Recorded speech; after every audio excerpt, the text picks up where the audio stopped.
வணக்க மக்களே, நம்ம கார்த்திக் கதையில ஜூலை 2 என்ன நடக்க போகுது அப்படிங்கிறத பத்தி தாங்க இந்த வீடியோல இப்ப நம்ம பார்க்க போறோம். வீடியோவுக்கு மறக்காம லைக் பண்ணிக்கோங்க. நீங்க லைக் பண்றது தான் எங்களுக்கு அடுத்தடுத்து வீடியோ போடுறதுக்கு ரொம்பவே இன்ட்ரெஸ்டிங்கா இருக்கும். ஸோ மறக்காம லைக் பண்ணிட்டு இந்த வீடியோவை தொடர்ந்து பாருங்க. ஸோ என்ன நடக்குது அப்படின்னு பார்த்துக்கிட்டிங்கன்னா, நம்ம அந்த வில்லன் இருக்கான்னு அவன் நேராக சந்திராவுக்கு ஃபோன் பண்ணுறான். சந்திரா வந்துட்டு ஃபோன் அட்டன் பண்ணி, சொல்லுங்க, நான் சொன்ன மாதிரி ஊர் மக்கள் எல்லாருக்கிட்டையும் இந்த விஷயத்தை பற்றி சொன்னீங்களா? அவங்க எல்லாரும் என்ன சொன்னாங்க? இந்த கோவில் கும்பாபிஷேகத்தை உங்களோட பொறுப்பில் ஒப்படைக்கிறேன் அப்படின்னு சொல்லிட்டாங்கல்ல. இதை கேட்டதும் சிவனாண்டி சொல்கிறாரு, இல்லை சந்திரா, இங்கே நடந்ததே வேற. சந்திரா அதிர்ச்சியாகி, என்னங்க சொல்கிறீங்க, நடந்ததே வேறையா? அந்த ராசராசாவுக்கு ஏதாவது ஆக போகுது அப்படின்னா 2 வருஷம் கோவில் கும்பாபிஷேகம் நிற்காது. அப்போ உங்க கையில தானே அந்த கோவில் கும்பாபிஷேகத்தோட பொறுப்பை ஒப்படைக்கணும். என்ன சொல்றீங்க அப்படின்னு அதுக்கு அவர் சொல்றாரு, சந்திரா, நான் எல்லார்கிட்டையும் பேசினேன். இந்த ராசராசாவுக்கு ஏதாவது ஆகிருச்சுன்னா கும்பாபிஷேகம் 2 வருஷம் நின்று போயிடும். ஏற்கனவே அபிராமி நின்னதுனால 2 வருஷம் கும்பாபிஷேகம் நின்று போச்சு. ஸோ மறுபடியும் நிற்கிறதுக்கு வாய்ப்பு இருக்கு அப்படின்னு நான் சொன்னேன். ஆனா ஊர் தலைவர்கள் என்னடான்னா, அந்த கார்த்தி இந்த ஊருக்கு இதை பண்ணியிருக்கான், அந்த சேதுபதி இந்த ஊருக்கு அதை பண்ணியிருக்கான் அப்படின்னு சொல்லி இந்த கோவில் கும்பாபிஷேகத்தோட பொறுப்பை சேதுபதியோட குடும்பத்துக்கு மட்டும்தான் நாங்கள் ஒப்படைப்போம்.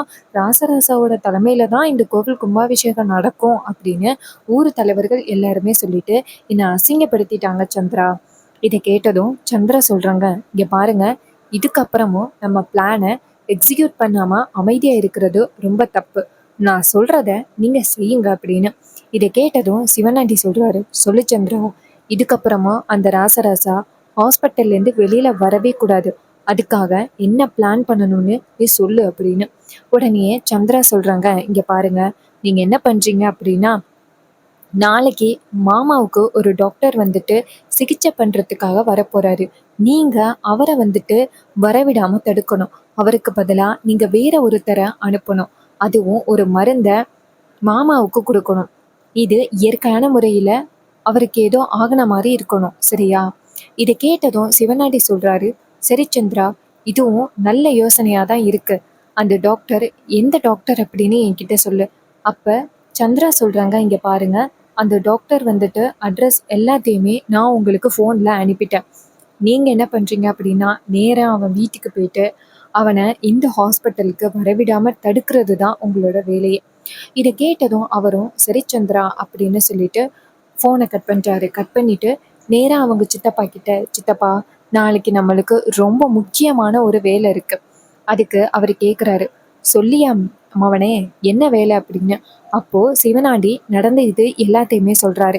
அதையெல்லாம் கேட்டதும் முத்து சொல்றாரு, சூப்பர்டா மவனே, அந்த டிரைவர் பையில ஏதாவது ஒரு வகையில நான் பழி வாங்கணும் அப்படின்னு நினச்சிக்கிட்டு இருந்தேன். இப்போ பழி வாங்குறதுக்கு ஒரு நல்ல வாய்ப்பு கிடைச்சிருக்கு.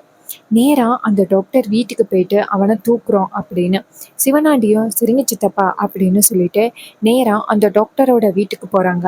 அப்ப டாக்டர் வந்துட்டு நம்ம ராஜாவுக்கு சிகிச்சை பண்றதுக்காக ரெடி ஆகிறாரு. அப்ப சிவனாண்டி போயிட்டு நேரா டாக்டரை பார்த்து, யோ, எங்கேயா போற அப்படின்னு கேட்க, அப்ப டாக்டர் சொல்றாங்க, சார், நீங்க யாரு சார், எப்படி நீங்க அனுமதி இல்லாம வீட்டுக்குள்ள வந்தீங்க, செக்யூரிட்டி அப்படின்னு சொல்ல. அப்ப சிவனாண்டி சொல்றாரு, யோ, என்ன செக்யூரிட்டியை தேவையில்லாம கூப்பிடுற, உக்காரியா அப்படின்னு சொன்னதும் உடனே அந்த சிவனாண்டி சொன்னதை கேட்டுட்டு டாக்டருக்கு அதிர்ச்சி ஆகுது. அப்போ அந்த டாக்டரோட பொண்டாட்டி பிள்ளைங்க எல்லாரும் இருக்குல்ல, அவங்க எல்லாத்தையுமே ஒரு சேர்ல கட்டி போடுறாங்க.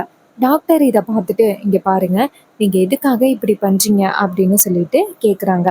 அதுக்கு நம்ம சிவனாண்டி சொல்றாரு, இங்க பாரு, நாங்க எதுக்காக இதை பண்றோம் அப்படின்னா, நீ இன்னைக்கு வந்துட்டு ராஜா அப்படிங்கிற ஒரு பேஷண்ட்டுக்கு ட்ரீட்மெண்ட் பண்றதுக்காக போறியல்ல, அங்க ஒன்று போகக்கூடாது அப்படின்னு தடுக்கிறதுக்காக தான் நாங்க இப்படி பண்றோம். இதை கேட்டதும் ரொம்பவே அதிர்ச்சி ஆகுறாரு டாக்டர். அப்ப அவர் சொல்றாரு, இங்க பாருங்க, நான் கண்டிப்பா அந்த இடத்துக்கு போய் அவங்களுக்கு ட்ரீட்மெண்ட் பண்ணி ஆகணும். தயவு செஞ்சு என்னை விடுங்க, நான் வரேன்னு வேற சொல்லிட்டேன். அதுக்கு சிவனாண்டி சொல்றாரு, யோ, யாரியா நீ, உன்னை போகக்கூடாது அப்படிங்கிறதுக்காக தான் நாங்களே கட்டி போட்டு வச்சிருக்கோம், நீ என்ன இப்படி பேசுற அப்படின்னு சொன்னதும் அவர் ரொம்பவே ஷாக் ஆகுறாரு.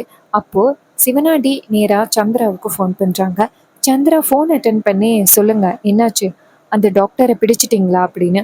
சிவனாண்டி சொல்றாரு, ஆமா சந்திரா, அந்த டாக்டர் இப்ப நம்ம கிட்ட கையும் களவுமா சிக்கியிருக்கான். ஸோ அவன் வந்துட்டு ஹாஸ்பிட்டல் வரத்துக்கு வாய்ப்பே இல்லை. இதை கேட்டதும் சந்திரா சொல்றாங்க, சரிங்க, ஓகே, நம்மளோட பிளானை எக்ஸிக்யூட் பண்ணுங்க அப்படின்னு சொன்னதும் சிவனாண்டி சொல்றாரு, சரி சந்திரா, ஹாஸ்பிட்டலுக்கு சங்கர் அப்படிங்கிறவனை நான் அனுப்பியிருக்கேன். அவனை பார்த்ததும் நீ எந்த ரூம்னு மட்டும் சொல்லு, அவன் கரெக்டா வேலையை முடிச்சிருவான். சந்திராவும் சரி அப்படின்னு சொல்ல, அதுக்கப்புறமா சந்திரா போனை கட் பண்ணத்தோட அந்த இடத்துக்கு ஒருத்தர் வராரு. இன்னொரு பக்கம் ஈஸ்வரி எல்லாரும் சேர்ந்து வெளியில கோவிலுக்கு போயிருக்காங்க. இங்க இருக்கிறது அந்த சந்திரா மட்டும்தான். அப்போ அந்த சங்கர் வந்துட்டு நேரா சந்திரா கிட்ட வந்துட்டு, ஹலோ மேடம், என்னை வந்துட்டு சிவனாண்டி சார் அனுப்புனாரு அப்படின்னு. இதை கேட்டதும் சந்திரா சொல்றாங்க, நீங்க தான் அவரை தான் அனுப்புனாளா? இங்க பாருங்க, இந்த ரூம்ல தான் அவர் இருக்காரு. நீங்க போய் என்ன பண்றீங்கன்னா வேலையை முடிச்சுட்டு யாருக்கும் தெரியாம எஸ்கேப் ஆயிடுங்க. முக்கியமா இங்க ஒருத்தன் கார்த்தின்னு சொல்லி சுத்திக்கிட்டு இருக்கான், அவன் கண்ணில் மட்டும் பற்றாதீங்க அப்படின்னு. இதை கேட்டதும் அவரும் சரி சரி அப்படின்னு சொல்லிட்டு அங்கேருந்து ரூமுக்குள்ள போறாங்க. அப்போ ரூம்ல வந்துட்டு ஏற்கனவே 2 நர்ஸ் இருக்காங்க. அவங்கள பார்த்ததும் இவர் ஷாக் ஆகுறாரு. ஆகா, யாரும் இருக்க மாட்டாங்க அப்படின்னு நினைச்சு வந்த நர்ஸ் 2 பேர் இருக்காங்களே அப்படின்னு. நர்ஸ் 2 பேர் வந்துட்டு நேரா இவரை பார்த்து, டாக்டர், இன்னும் கொஞ்ச நேரத்துல ஆப்ரேஷனை ஸ்டார்ட் பண்ணலாமா, அதுக்கான ப்ரொசீஜரை ஸ்டார்ட் பண்ணவா அப்படின்னு கேட்குறாங்க. இதை கேட்டதும் ரொம்பவே ஷாக் ஆகுறாரு இவர். இவருக்கு அதை பத்தி எதுவுமே தெரியாது. அதனால முழிச்சுக்கிட்டு நிற்கிறாரு. அப்ப அவர் என்ன பண்றாருன்னா, இல்ல இல்ல, கொஞ்சம் வெயிட் பண்ணுங்க, எனக்கு முக்கியமான டெஸ்ட் எல்லாத்தையுமே பார்க்க வேண்டியது இருக்கு அப்படின்னு சொல்லிட்டு பேப்பர்ஸ் எடுத்து பார்க்குறாங்க. அப்போ ஒரு நர்ஸுக்கு அவரை பார்த்ததும் சந்தேகம் வந்துருது. அப்போ ஹீரோ சொன்னது ஞாபகத்துக்கு வருது. என்னன்னா, நம்ம ஹீரோ வந்துட்டு ஏற்கனவே அந்த நர்ஸ் கிட்ட, இங்க பாருங்க, எங்க மாமாவுக்கு ஒரு சில பேர்னால ஆபத்து வர்றதுக்கு வாய்ப்புகள் இருக்கு. ஸோ நீங்க என்ன பண்றீங்க அப்படின்னா, சந்தேகத்துக்கு இடமா யாரு வந்துட்டு உள்ளார வந்தாலும் எனக்கு உடனே வந்துட்டு எனக்கு ஒரு மிஸ்டு கால் மட்டும் பண்ணிடுங்க அப்படின்னு. இதை கேட்டதும், இது எல்லாத்தையும் கேட்டதும் நர்ஸும் சரி அப்படின்னு சொல்றாங்க. அப்பதான் நர்ஸ் வந்துட்டு அந்த ரூமுக்குள்ள சந்தேகத்துக்கு இடமா ஒருத்தர் இருக்கிறத பார்த்துட்டு நர்ஸ் என்ன பண்றாங்கன்னா, நேரா அவரை பார்த்து, சார், இந்த ப்ரொசீஜர் எல்லாத்தையுமே நாங்கள் ஸ்டார்ட் பண்ணவா அப்படின்னு கேட்க, அவரும் வெயிட் பண்ணுங்க அப்படின்னு சொல்றாங்க. அப்போ நர்ஸுக்கு சந்தேகம் கன்ஃபார்ம் ஆகிருச்சு, இவர் கண்டிப்பா டாக்டர் கிடையாது, வேற யாரோ அப்படின்னு.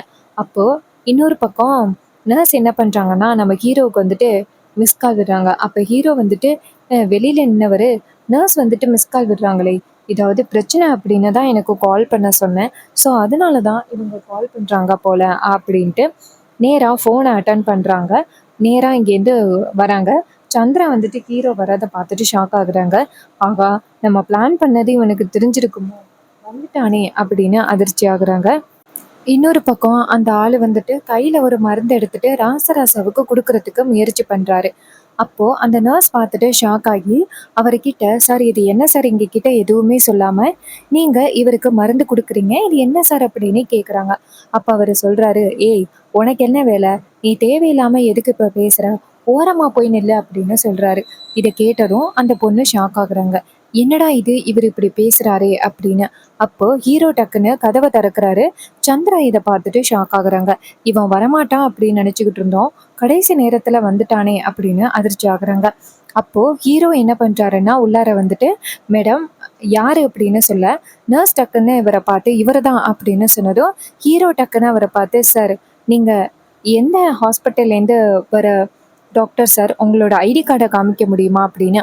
அப்போ அவர் சொல்றாரு, இங்க பாருங்க, இப்போ எதுக்கு நீங்க தேவையில்லாம என் மேல சந்தேகப்படுறீங்க, அப்படியெல்லாம் நீங்க நினைக்கிற மாதிரி தவறான டாக்டர்லாம் நான் கிடையாது, இவருக்கு ட்ரீட்மெண்ட் பண்றதுக்காக ஸ்பெஷலா வர வச்ச டாக்டர் நான் அப்படின்னு. அப்போ ஹீரோ சொல்றாரு, சரி, ஓகே, ஸ்பெஷலாக வர வச்ச டாக்டர் அப்படின்னா உங்களோட ஐடி கார்டை மட்டும் காமிங்க, எந்த டாக்டர் அப்படின்னு மட்டும் சொல்லுங்க, நான் வந்துட்டு இங்கே உள்ள ஹாஸ்பிட்டல் டீன் கிட்ட நான் கேட்குறேன் அப்படின்னு. இதை கேட்டதும் அவர் சொல்றாரு, இங்க பாருங்க, அதெல்லாம் என்னால சொல்ல முடியாது, நான் உங்ககிட்ட சொல்லணும் அப்படின்னு அவசியம் கிடையாது. இதை கேட்டதும் ஹீரோ சொல்றாரு, இங்க பாருங்க, நாங்க வந்துட்டு எங்களுடைய சேஃப்டி ப்ரொசீஜருக்காக தான் நாங்க கேட்குறோம் அப்படின்னு. இதை கேட்டதும் அவர் ஷாக் ஆகுறாரு. ஆகா, இதுக்கப்புறமும் நம்ம வந்துட்டு இந்த இடத்துல இருந்தோம் அப்படின்னா நமக்கு ஆபத்து அப்படின்ட்டு அவர் அந்த இடத்துல இருந்து நைஸா நகர ஆரம்பிக்க, ஹீரோ டக்குன்னு அவரோட சட்டையை பிடிச்சி, டே, இப்ப நீ சொல்ல போறியா இல்லையா, உன்னை யாரு அனுப்புனது அப்படின்னு சொன்னதும் அவரு ஷாக் ஆகுறாரு. ஆகா, இதுக்கப்புறமும் நம்ம உண்மையை சொல்லாம இருந்தா அது நமக்கு ரொம்ப பெரிய பிரச்சனை போலியே அப்படின்னு நினைக்கிறாரு. இன்னொரு பக்கம் சந்திரா வந்துட்டு நேரா அந்த ஆளை பார்த்து கண்ணை சேர்க்கிறாங்க. இங்க பாரு, உண்மையை சொல்லிடாத அப்படின்னு. அப்ப அவர் வந்துட்டு சரி அப்படிங்கிறாரு. அப்ப நம்ம ஹீரோ வந்துட்டு நேரா சந்திராவை பாக்குறாங்க. சந்திரா வந்துட்டு டக்குன்னு கீழே தலையை குனிறாங்க. அப்போ ஈஸ்வரி, நம்ம ரோகிணி எல்லாரும் அந்த இடத்துக்கு வந்துடுறாங்க. வந்துட்டு என்னாச்சு அப்படின்னு பாக்குறாங்க. அப்ப ஹீரோ சொல்றாரு, இங்க பாருங்க, இது மாதிரி இவன் இருக்கான, இவன் மாமாவை காலி பண்றதுக்காக வந்திருக்கான். கையில ரொம்ப ஆபத்தான ஒரு மருந்தை வச்சிருக்கான் அப்படின்னு. இதை கேட்டதும் ஈஸ்வரி ஷாக் ஆகுறாங்க. அப்போ மயிலு ரொம்ப அதிர்ச்சி ஆகுறாரு. என்ன சகல சொல்றீங்க அப்படின்னு. அப்போ நர்ஸ் அந்த இடத்துக்கு வராங்க. வந்துட்டு ஆமா சார், இவரு ரொம்ப ஆபத்தான பொருளை கையில வச்சிருக்கிறத ஆமா சார். இவரு ரொம்ப ஆபத்தான பொருள கையில வச்சிருக்கிறத நான் பார்த்தேன். பார்த்த உடனே எனக்கு ரொம்ப அதிர்ச்சி ஆகிட்டு. ஸோ இவரால கண்டிப்பா வந்துட்டு அந்த பேஷண்ட்டுக்கே ஏதோ ஆபத்து அப்படின்னு தோணுச்சு. அதனால தான் உடனே நான் வந்துட்டு கார்த்திக் சாருக்கு ஃபோன் பண்ணேன். அவரு உடனே வந்துட்டாரு. அவரு மட்டும் வராம இருந்திருந்தா இந்நேரம் என்ன நடந்திருக்குமோ தெரியல. இத கேட்டதும் ரொம்பவே அதிர்ச்சி ஆகுறாங்க நம்ம ஈஸ்வரி. அப்போ ஈஸ்வரி சொல்றாங்க, அவருக்கு ஆபத்து வர வைக்கணும் அப்படின்னு வர வச்சது யாரு அப்படின்ட்டு. அப்ப சந்திரா சொல்றாங்க, அக்கா உனக்கு தெரியலையேக்கா இதெல்லாம் ஒரு நாடகம் அப்படின்னு. இந்த டிரைவர் பையன் எப்படியாவது வந்துட்டு உன் மனசுல ஒரு நல்ல இடத்த பிடிச்சு எப்படியாவது ரேவதியை கல்யாணம் பண்ணணும் அப்படிங்கிறதுக்காக அவனே ஆள் செட் பண்ணி இதெல்லாம் பண்ணிக்கிட்டு இருக்கான் அப்படின்னு. இதை கேட்டதும் நம்ம ஹீரோ சொல்றாரு, அப்படியா சின்னத்த? அப்போ இவனை அதிகாரிங்க கிட்ட கொண்டுட்டு போயிட்டு விசாரிக்கிற விதத்துல விசாரிச்சா யாரு உண்மையாவே இவனை இப்படி பண்ண சொன்னது அப்படிங்கிறது தெரிஞ்சிடும்ல. இதை கேட்டதும் பயப்படுறாங்க நம்ம வில்லி. அப்ப வில்லி சொல்றாங்க, அக்கா என்னதான் வந்துட்டு இனிமே அதிகாரிங்க கிட்ட போயிட்டு விசாரிக்கணும் அப்படின்ட்டு போனாலும் இவன் பழி சொல்ல போறது யார, என்னதான் பழி சொல்லுவான் அப்படின்னு. இதை கேட்டதும் ரொம்பவே அதிர்ச்சி ஆகுறாங்க நம்ம ஈஸ்வரி. இங்க பாரு சந்திரா, நீ நினைக்கிற மாதிரி இது சாதாரணமா விட முடியாது சந்திரா. இவனை விசாரிச்சே ஆகணும். என் புருஷனுக்கு ஆபத்து விளைவிக்கிறதுக்காக யாரோ ஒருத்தவங்க இவனை அனுப்பியிருக்காங்க. ஸோ அவன் யாரு அப்படிங்கிறத நான் கண்டுபிடிச்சே ஆகணும்.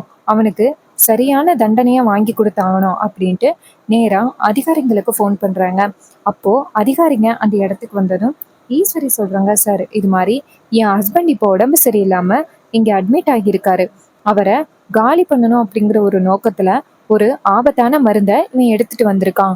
ஸோ இவனை வந்து கைது பண்ணுங்க. யார் இப்படி செய்ய சொன்னது அப்படிங்கிறத இவன்கிட்ட நீங்க விசாரிச்சு சொல்லணும். இதை கேட்டதும் அதிகாரிங்க சொல்றாங்க, சரிங்க மேடம், இன்னும் கொஞ்ச நேரத்துல இவனை நாங்க விசாரிக்கிறோம் அப்படின்னு சொல்லிட்டு நேரா அவனை அந்த இடத்துல இருந்து பிடிச்சிட்டு போறாங்க. இதை பார்த்ததும் வில்லி ரொம்பவே ஷாக் ஆகுறாங்க. ச்சே, எப்படியாவது வந்துட்டு மாமாவை காலி பண்ணி கோவில் கும்பாபிஷேகத்தை நிப்பாட்டலாம் அப்படின்னு பார்த்தா நமக்கு பல இடத்துல இருந்து பிரச்சனை வந்துகிட்டே இருக்கே அப்படின்ட்டு வில்லி செம்ம டென்ஷன் ஆகுறாங்க. அப்போ ஈஸ்வரி நேரா சந்திரா பார்த்து, சந்திரா நீ இங்க தானே சந்திரா இருந்த, அவன் எப்படி உள்ளார போனான் அப்படின்னு. அப்ப சந்திரா சொல்றாங்க, அக்கா அவனை பார்த்தா டாக்டர் மாதிரி தான் இருந்தான். நான் நினைச்சேன் அவன் டாக்டர் தான், இதனால என்ன பிரச்சனை இருக்க போகுது அப்படின்னு நினைச்சேன். ஆனா இதுக்கு பின்னாடி இவ்வளவு பெரிய சூழ்ச்சி இருக்கும் அப்படின்னு எனக்கு தெரியாதுக்கா அப்படின்னு. ஈஸ்வரி சொல்றாங்க, சந்திரா இங்க பாரு, நம்ம 4 பக்கட்டும் பார்த்துக்கிட்டே இருக்கணும்.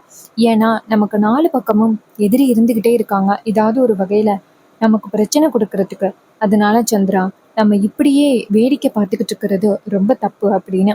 அப்ப சந்திரா சொல்றாங்க, சாரிக்கா, நான் இதை சாதாரண விஷயமா எடுத்துக்கிட்டேன். அதுக்கு ஈஸ்வரி சொல்றாங்க, சரி பரவாயில்ல விடு, அவர் இப்ப பாதுகாப்பா இருக்காருல்ல, எனக்கு அது போதும் அப்படின்னு.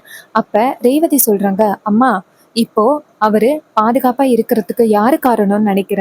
உன்னோட மருமகன் தான் காரணம். அவரு தான் இப்போ இவ்வளவு பெரிய ஆபத்துல இருந்து அப்பாவை காப்பாத்திருக்காரு. அப்ப கூட உங்களுக்கு அவருக்கு நன்றி சொல்லணும் அப்படின்னு கொஞ்சம் கூட தோணவே இல்லம்மா அப்படின்னு.